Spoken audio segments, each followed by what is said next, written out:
নমস্কার বন্ধুরা, আশা করি সকলেই ভালো আছে।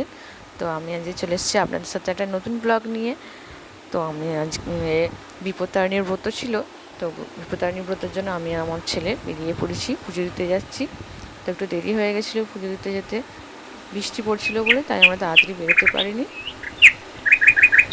তো এবার চলো আমরা পুজো দিতে যাচ্ছি।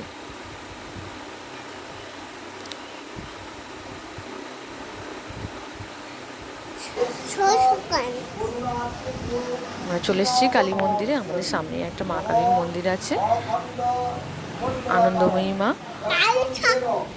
আমাদের পুজো হচ্ছে। যেহেতু প্রথম বিপত্তারিণী শনিবার দিনে পড়েছে বলে তাই খুবই ভিড় হয়েছিল, এত ভিড় হয়েছিল মানে অনেকক্ষণ ধরে দাঁড়িয়ে বসে থাকতে হয়েছিল। বাইরের দৃশ্যটা দেখুন, সামনে বাগান আছে, মন্দিরের সামনে খুব সুন্দর লাগছে বাগানটা।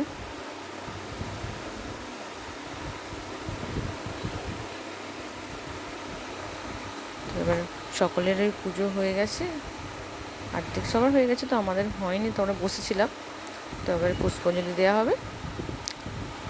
তো বিপত্তারিণীর ব্রত করতে আমার তো খুব ভালো লাগে, তোমাদের কেমন লাগে অবশ্যই জানাবেন।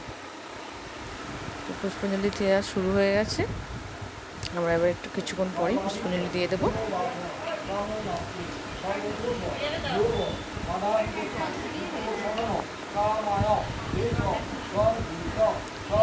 পুষ্পাঞ্জলি দেওয়া হয়ে গেল, টাটা।